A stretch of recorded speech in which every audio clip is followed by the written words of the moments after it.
Welcome to the Proteomics course. Today we will talk about proteins, its folding and misfolding.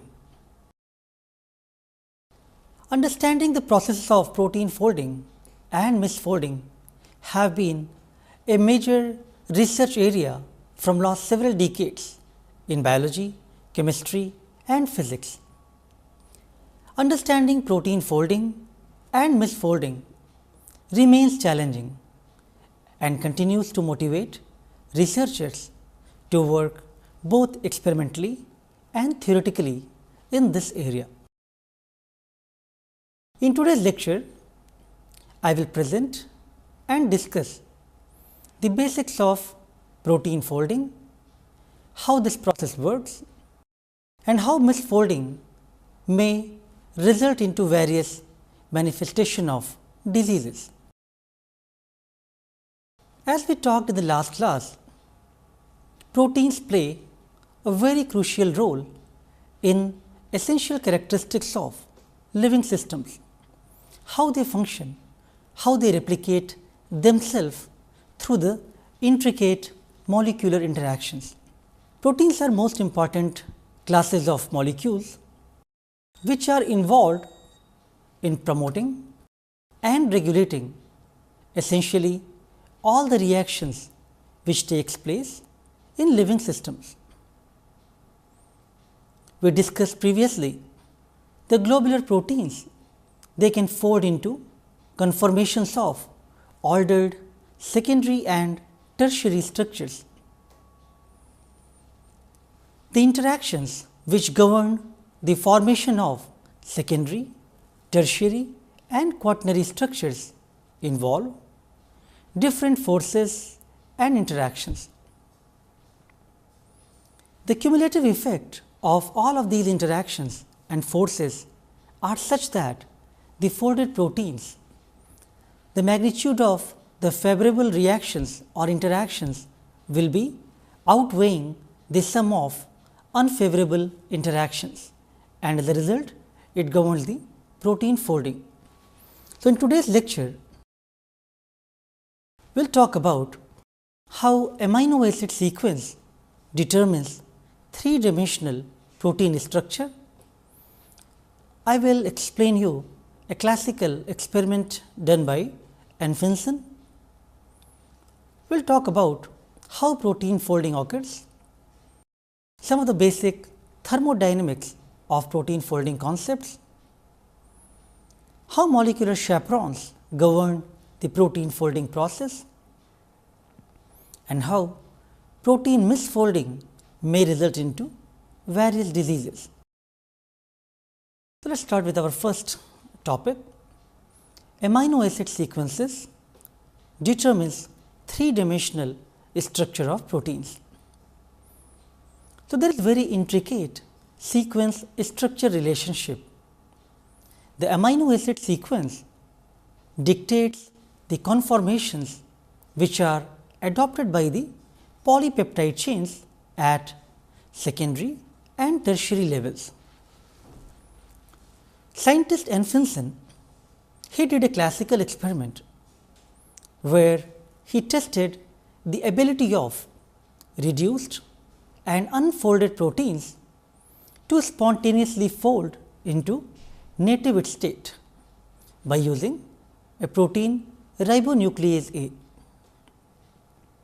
The experiment established that the primary amino acid sequence of a protein contains all the information which is required for the proper protein folding into its native form. The fundamental discovery of Finson led him to receive the Nobel Prize in Chemistry in 1972. So, let me explain you how this experiment worked.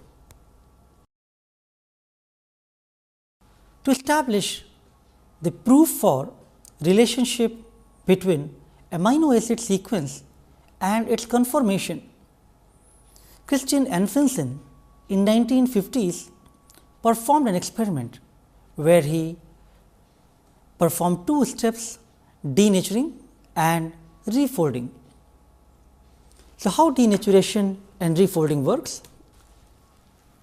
So, in this classical experiment, Finson used protein ribonuclease A.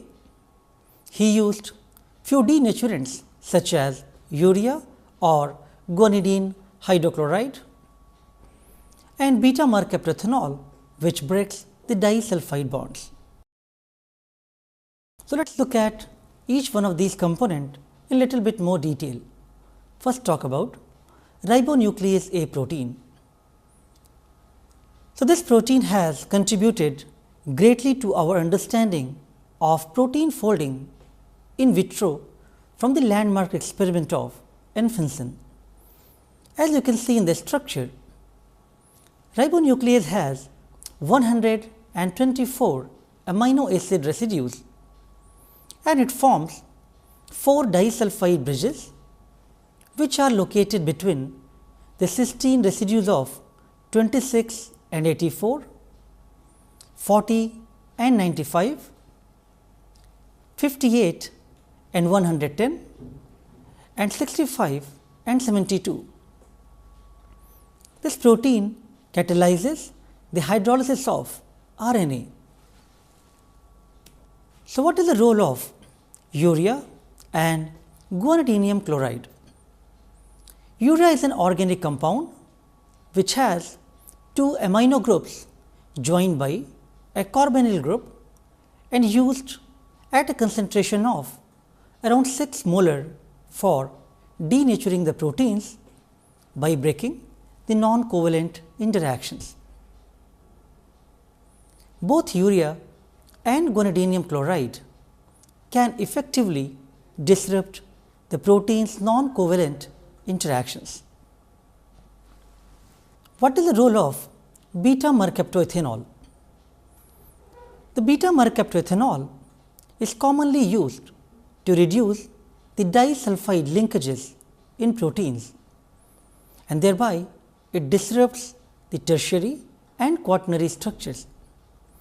As you can see in the structure here in the slide, in presence of excess of beta mercaptoethanol, the disulfide or cysteines can be fully converted into sulfhydryls or cysteines. So, in Finson's experiment, he used 8 molar of urea and beta mercaptoethanol treatment, which converted the native proteins to fully reduced state into the randomly coiled polypeptides known as the denatured structure. The denatured polypeptide lacked enzymatic activity. So, as we have discussed the ribonuclease protein, it contains 124 amino acid residues and forms 4 disulfide linkages. These linkages are formed between the cysteines as shown here of 26, 84, 40 and 95, 58 and 110 and 65 and 72. The ribonuclease native conformation is lost when it was treated with 8 molar urea and beta mercaptoethanol. As you can see here, the native ribonuclease has formed denatured reduced ribonuclease due to the breaking of disulfide and non-covalent interactions. So, on treatment of urea and beta mercaptoethanol, ribonuclease A protein lost its native conformation because of breaking of disulfide and non-covalent linkages. And Finson noticed that when the ribonuclease was oxidized in air and urea was removed by the process of dialysis, the enzyme activity slowly recovered and as a result of the protein folding. As you can see here, if you have used beta mercaptoethanol and 6 molar urea, all the disulfide and covalent bonds are breaking. Once urea is removed, then slowly protein folding occurs. It results into the reformation of tertiary structure and active site. When Anfinsen repeated this experiment in presence of denaturant urea, that led to regeneration of less than 1% of enzyme activity. So, what could be the reason? In fact, urea prevented the correct disulfide pairing, which resulted into the scrambled form, scrambled ribonuclease.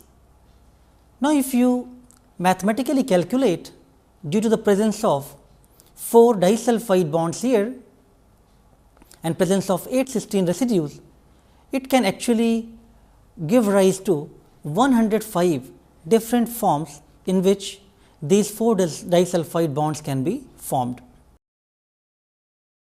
So, in the absence of urea, the correct disulfide bridge formation occurred and it allowed folded and thermodynamically stable state to be reached in ribonuclease protein.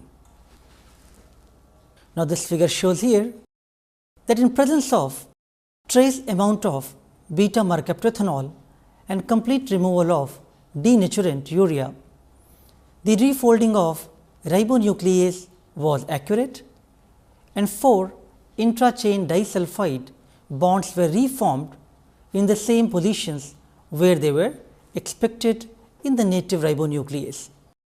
The random distribution of disulfide bonds was obtained when denaturants were used, as you can see in the scrambled state, which indicates that weak bonding interactions were required for the correct positioning of disulfide bonds and achieve the native conformation. So, in Anfinsen's experiment, he removed urea and beta mercaptolithanol by dialysis process. The denatured ribonuclease regained its enzyme activity. The enzyme was refolded into the active form and the sulfhydryl groups became oxidized in presence of air.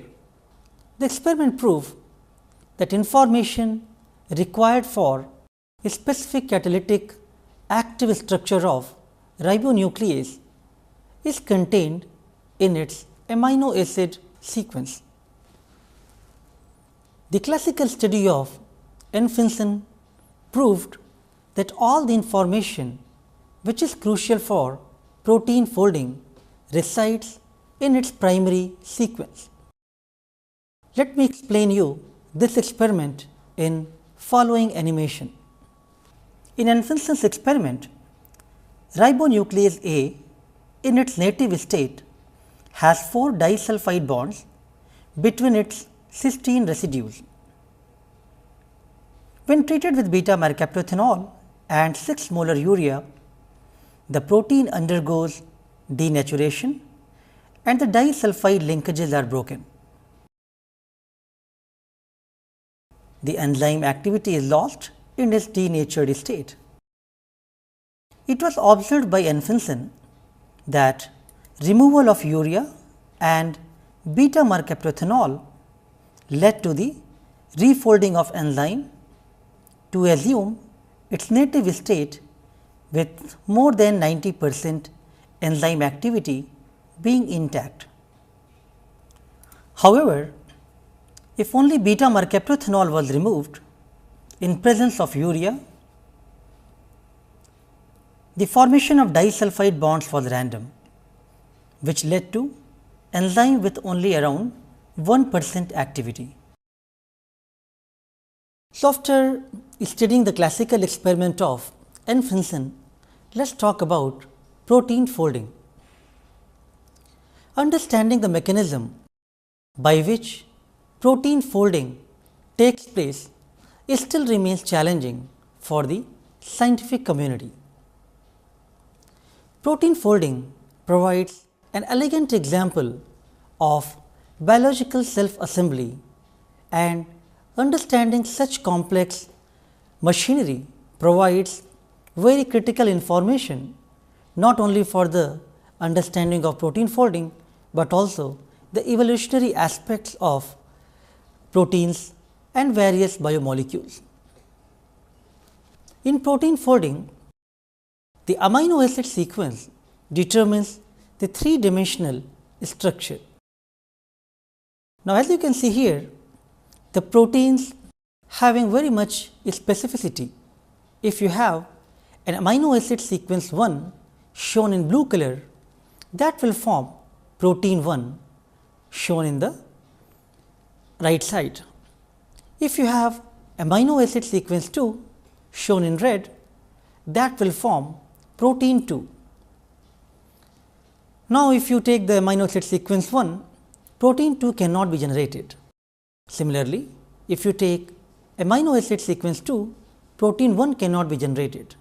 So, there is very high specificity of amino acid sequence which can determine the three-dimensional structure of proteins. The protein folding process is governed by distribution of polar and non-polar amino acids. If you remember last class, we have talked about various amino acids. The polar side chains, they tend to arrange themselves near outside of the molecules. You take for example, arginine, glutamine, histidine. Similarly, on the non-polar side chains, they have tendency to cluster in the interior of molecules. For example, phenylalanine, leucine, valine and tryptophan. This chart is only for your information, which shows there are various amino acids which belong to polar and non-polar category, and then you can think of how they are going to govern the protein folding process. So, continuing on protein folding, the hydrophobic amino acids, they are driven to associate the hydrophobic collapse. So, when these amino acids come together, as you can see on the right hand side, the loss of water surrounding these amino acid increases entropy of the system. Therefore, overall increase in an entropy drives the folding process. Now, as we have seen in the classical experiment of Finson, the protein unfolding can be done by using denaturants. So, if you take denaturants, whether it is chemical like urea and guanidinium chloride, or you heat treat it. So, as you can see here, if you have a purified protein isolate taken from the cells and you expose it to the high concentration of denaturants, whether it is chemical or heat, that will result into the denatured protein shown in the center. If you remove the denaturing condition, it will again form the proper folding, protein conformation will be restored in its original form. So, how this process of folding to unfolding works? There are various hypotheses and mechanism have been proposed. Let us talk about cooperative transition here from folding to the unfolding form. As you can see in this graph, on the y axis, the protein in the unfolded form from 0 to 100, and on the x axis, the presence of denaturant. A sharp transition from the native or the folded to the denatured or unfolded forms occur. So, only two conformational states are present significantly, whether it is folded form or unfolded form. If denaturants are removed from the unfolded protein, it allows protein to make folded forms. So, what are the components of partially denatured protein? If you look at this graph, in the transition state at 50%, it will be 50% fully folded and 50% unfolded form of the protein. However, existence of only two states, the folded and unfolded, or possibility of unstable transient intermediates between the folded and unfolded states still remains a topic of research in protein folding area. So, how folding occurs from many conformations to only one form? The particular sequences along the polypeptide backbone, they impose key restrictions.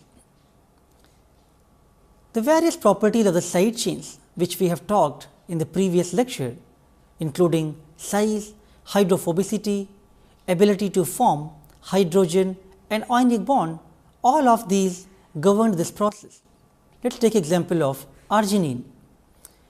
A side chain with positive charge might attract a segment of the polypeptide which has complementary negative charge. You take for example aspartic acid.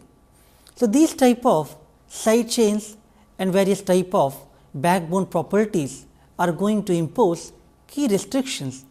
Therefore, various type of folded conformations will be selected and it can result only the one which is going to govern the folding process. So, there are various progressive stabilization of intermediates occur in the folding process. As we talked, folding is a cooperative process which involves progressive stabilization of various intermediates.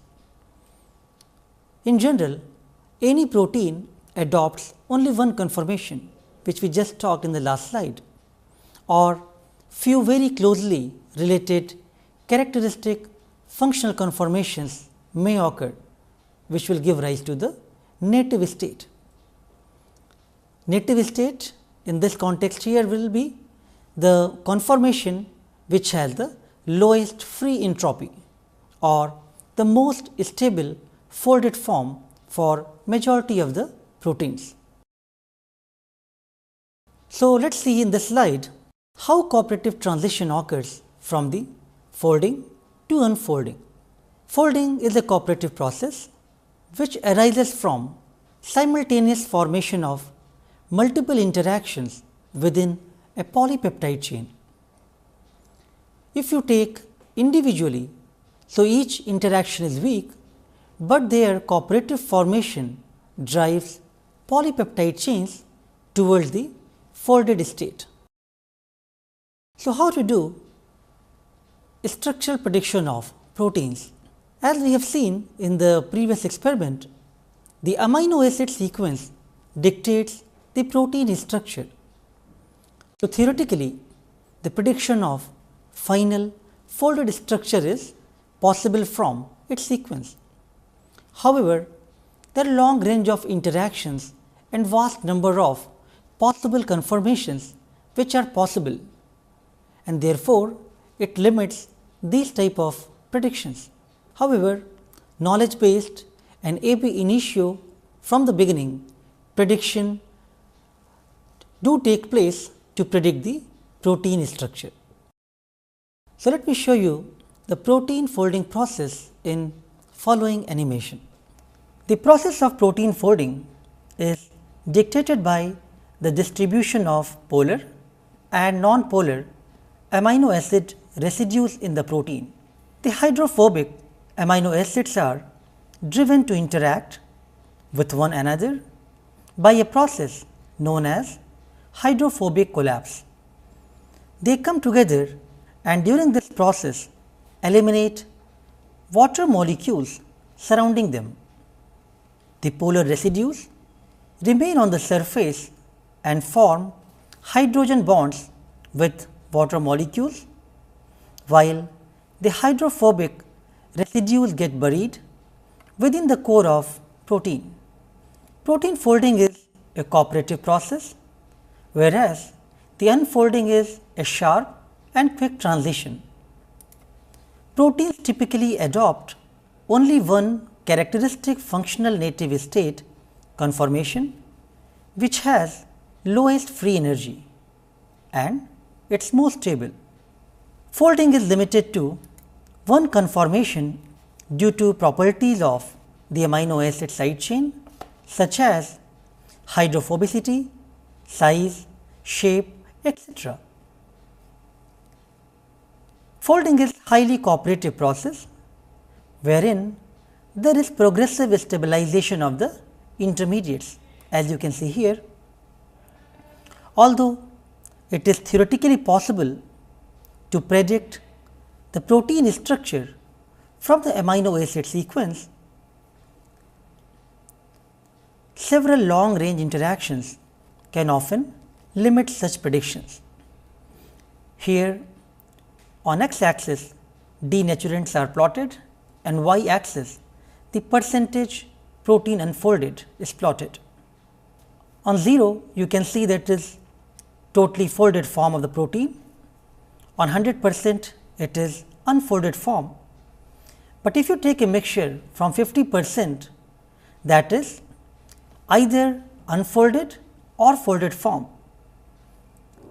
which shows that protein can assume either folded form or unfolded form of the proteins. Let us now talk about thermodynamics of protein folding. The folding of proteins into their native conformations occur spontaneously under physiological conditions and is dictated by the primary structure of the protein. Protein folding is thermodynamically favorable process where decrease in free energy from unfolded to folded state occurs. So, let us talk about some of the basics of thermodynamics for protein folding. As we have seen earlier, the hydrophobic amino acids, they are driven to associate hydrophobic collapse. Therefore, overall increase in an entropy drives the folding process. As you can see in this complex picture here, the folding process can be explained as free energy funnel thermodynamically. If you look at the right hand side, the open mouth of funnel represents the wide range of structures which are accessible to the ensemble of denatured proteins. The initial collapse state of protein with very little thermodynamic stability is known as molten globule. The amino acid side chains are extremely disordered in this state and several fluctuations can be observed, as you can see from these arrows. As free energy of protein molecules decreases, the protein molecules move down to the narrower part of the funnel. Look at the bottom part here, and only few conformations can be accessible here. So, at the bottom of the funnel, well defined and folded conformation states are present. So, if you look at unfolded polypeptide chain, so the amino acids that have been joined together by the peptide bonds, but they have not yet formed their secondary or tertiary structure. So, this conformation has highest free energy and entropy. The amino acids in the polypeptide chain start interacting by means of hydrogen bonds across the polypeptide backbone in order to initiate the folding process. The free energy and entropy of the system gradually decreases as folding takes place. The entropy of the polypeptide chain decreases during this process. So, in the thermodynamic terms, the lowering of entropy is favored by a corresponding increase in entropy in the surroundings composed of the water molecules. Now, if you look at the funnel again, as the protein continues to fold in order to assume its stable, low energy native state conformations, the entropy also decreases. While it may appear unfavorable for the system, however, entropy of the surrounding water molecules increases in this process, and it increases overall entropy and makes it favorable and spontaneous. So, let me show you how protein folding works and how it can be described in the thermodynamics terms in following animations. An unfolded polypeptide chain has very high energy and entropy. The protein folding acts to decrease the free energy of the system by forming favorable interactions and assuming a more stable state. The entropy of the polypeptide chain decreases during this process. As the protein continues to fold in order to assume its stable, low energy native state conformation, the entropy also decreases. As the protein continues to fold in order to assume its stable, low energy native state conformation, the entropy also decreases. While this should seem unfavorable for the system, it must be recalled that the entropy of the surrounding water molecule increases during the process, thereby increasing overall entropy and making it favorable and spontaneous. Let us now talk about molecular chaperones for protein folding.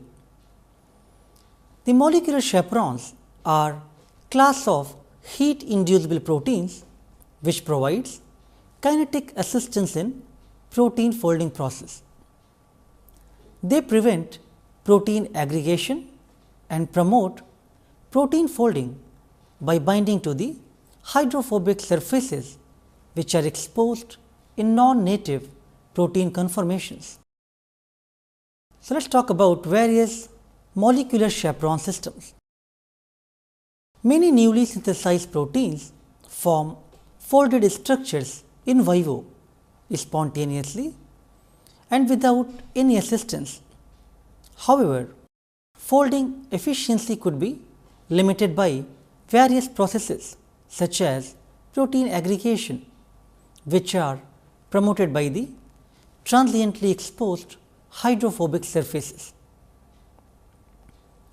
In response to the heat shock, the cells produce significant amount of unfolded proteins by synthesizing new systems which are known as molecular chaperones, which are designed to promote the protein folding process. There are several molecular chaperone systems which have been exemplified in E. coli includes Groyel system, DNAK, DNAJ, GRPE and CLPB. The bacterial chaperonin Groyel, it binds proteins in non-native states and allows enzymes to be recovered quantitatively in native form by binding, which requires co-chaperonin, Groyes and ATP. Let me show you how this chaperonin works and govern the protein folding process in following animations. The unfolded protein is bound by DNAJ and then by DNAK, which is an ATP bound protein. The hydrolysis of ATP into ADP and PI by DNAK is stimulated by DNAJ. This resulting DNAK ADP remains tightly bound to the unfolded protein. The nucleotide exchange factor GRPE present in bacteria facilitates release of ADP along with DNAJ. This leaves the DNAK bound to the partially folded protein which continues to undergo folding to a more favorable low energy conformation. Once the protein gets completely folded, it gets detached from DNA, which then binds ATP again and completes the cycle and prepare it for next round of protein folding. Any protein which may not have been folded completely is then taken over by the Groeil chaperonin system, which completes the folding. After talking about how protein folding works, let us discuss about protein misfolding and how misfolding may result into various diseases. So, protein misfolding results into large number of human diseases which arise as a consequence of protein misfolding. In protein folding, mutations cause defective folding, aberrant assembly and incomplete processing, which results into altered folding properties. Proteins fold into a single energetically most favorable conformation, which is specified by its amino acid sequence. A protein may fold into alternative three-dimensional structures because of mutations or inappropriate covalent modifications. Therefore, protein misfolding may lead to loss of normal protein function. So, in this slide we can see from a newly synthesized protein, it could have various fate. It may form the proper folded form without any assistance, or it can give correct folded forms in presence of molecular chaperones, or incompletely folded forms can be digested by proteasome machinery, or it may result into the protein aggregation. So, a newly synthesized protein may give rise to any one of these forms depending on various factors which are going to govern the protein folding process. So, accumulation of these misfolded proteins or proteolytic fragments can result into few degenerative diseases. These degenerative diseases are characterized by the presence of insoluble protein plaques in organs such as brain and liver. For example, Alzheimer's disease in human as well as Parkinson's disease. Bovine spongiform encephalopathy, also known as mad cow disease in cows and scrapie disease in sheep. So, in this slide it is shown that amyloid fibers are involved in neurodegenerative diseases, and the protein aggregation due to the large beta sheets are deduced from solid state NMR. In Alzheimer's disease, the presence of beta amyloid containing plaques is associated with neurodegeneration and dementia. In other neurodegenerative diseases, it has also been shown that it involves protein aggregation. Prion diseases such as Jacob's disease and BSE or bovine spongiform encephalopathy are associated with amyloid deposit of PRP proteins. So, how insoluble protein aggregates can result into various diseases? Let us discuss some of protein misfolding related disease in following animation. Protein misfolding results into various diseases such as Alzheimer's disease. In Alzheimer's disease, a structure of certain normal soluble cellular proteins which are normally rich in alpha helical regions are converted into beta strand conformations, which further link with each other to form beta sheet aggregates known as amyloids. The insoluble amyloid plaques are essentially made up of single polypeptide chain or fibrils known as amyloid B protein.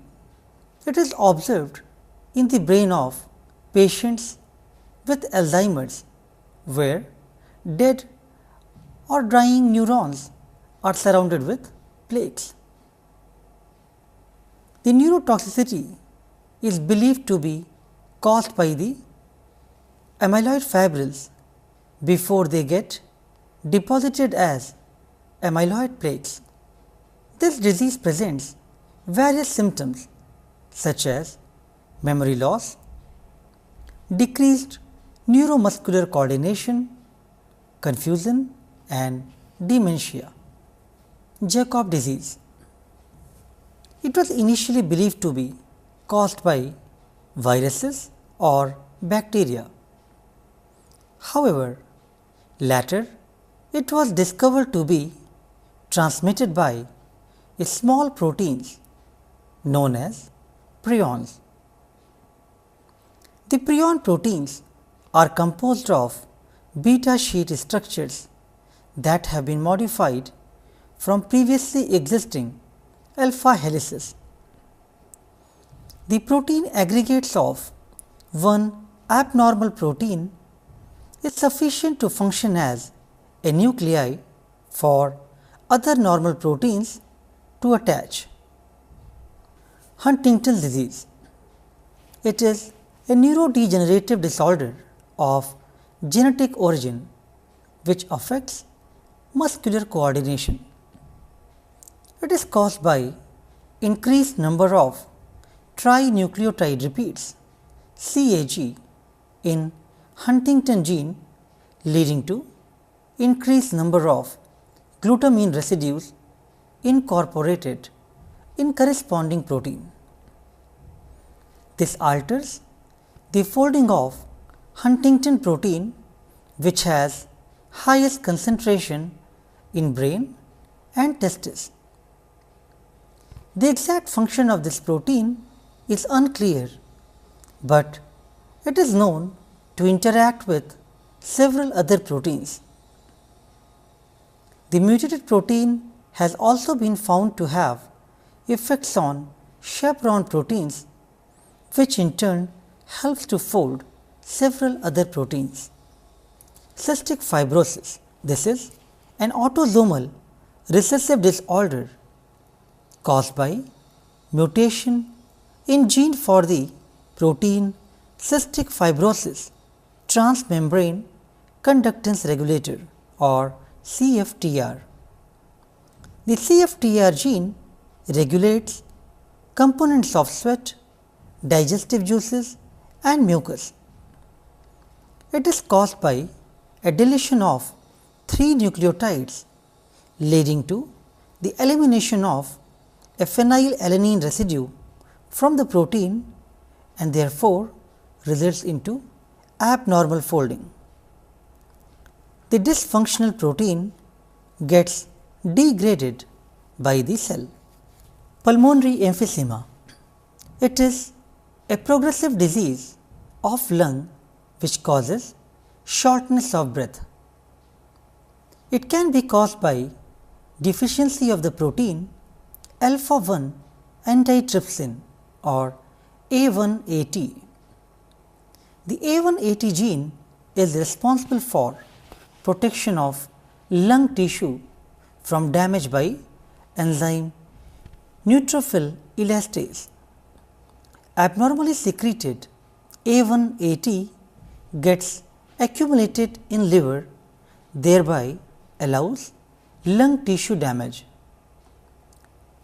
The disease results into wheezing, shortness of breath and asthma-like symptoms. Letharism. It is regular ingestion of seeds from sweet pea, Lathyrus odoratus, which causes disruption of cross-linking in muscle protein collagen. Collagen is very important structural protein which has triple helical structure. The cross links formed are due to the oxidation of lysine residues by the enzyme lysyl oxidase to form allicin. These are essential for proper folding of collagen and giving it the required strength. B-amino propionitrile present in abundance in sweet pea deactivates this enzyme by binding to its active site. This prevents cross-linking and proper folding of the protein. It may also result in muscle fragility and weakness. So, in summary, today we talked about a classical experiment of Anfinsen, which has proved that all the information which is crucial for protein folding resides within the primary amino acid sequence. We then talked about protein folding and how various polar and non-polar side chain restrict and govern the process of protein folding. We then looked at the thermodynamics of protein folding, albeit very briefly. We talked about entropy and how it governs the protein folding. The molecular chaperones, we talked about some classical example in animations, and then we discussed about protein misfolding and described some of the diseases which may result due to the protein misfolding. We will continue our discussion about basics of protein structure and function in next class as well. Thank you.